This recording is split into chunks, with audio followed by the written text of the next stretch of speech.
भारत में शायद ये पहली बार है जब हर सेक्टर में ग्रोथ ऐतिहासिक तौर पर सबसे निचले पायदान पर है। बेरोजगारी, किसान आत्महत्या, जीडीपी, निर्माण, खनन, गरीबी रेखा के सभी आंकड़े छिपाने वाली सरकार अब निर्लजता से ये बता रही है कि सब ध्वस्त हो चुका है और हमारी विकास दर 50 साल पीछे चली गई है।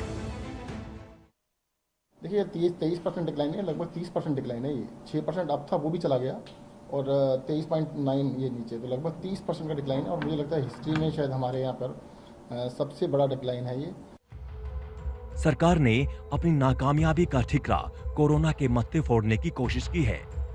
इतना ही नहीं, उसने तो इसे एक्ट ऑफ गॉड कह डाला। लेकिन कोरोना से पहले ही बेरोजगारी 45 साल के रिकॉर्ड स्तर पर खड़ी थी। हर एक सेक्टर का ग्रोथ मुंह के बल गिर रहा था। कहने की जरूरत नहीं कि ये एक ऐसी अहंकारी सरकार की देन है जो सिर्फ और सिर्फ अपनी इमेज बिल्डिंग में लग रही है। देश की अर्थव्यवस्था कहां से कहां पहुंच गई। जो देश बहुत तेजी से विकास की तरफ जा रहा था, तेज गति से बढ़ने वाला देश था, आज उसकी अर्थव्यवस्था एक प्रकार से कहा जाए तो ध्वस्त होकर रह गई।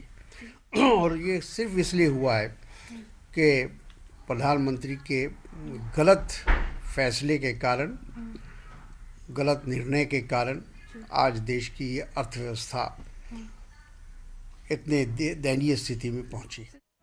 सरकार के तथाकथित कड़े फैसलों, नोटबंदी, जीएसटी और लॉकडाउन ने देश को 50 साल पीछे धकेल दिया। यानी 40 साल में पहली बार भारत आर्थिक मंदी की चपेट में जा चुका होगा। वो भी ऐसे समय पर विश्व गुरु बनने की तैयारी कर रहा था।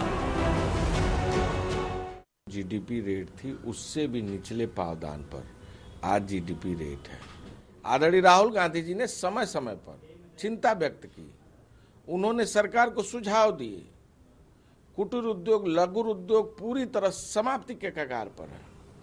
फिर भी सरकार ने उसे संज्ञान नहीं लिया और लगातार जीडीपी रेट का गिरना देश के लिए काफी चिंताजनक स्थिति पर लाकर खड़ा कर दिया है। साल 1947 से 1980 तक ऐसे 5 मौके रहे जब देश की अर्थव्यवस्था बढ़ने की बजाय घटी है।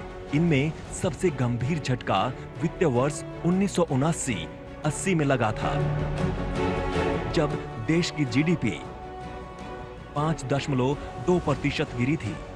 ये वक्त था जब इंदिरा गांधी दोबारा चुनाव जीतकर सत्ता में लौटी थी। इंदिरा जी ने उस आपदा को अवसर बनाया।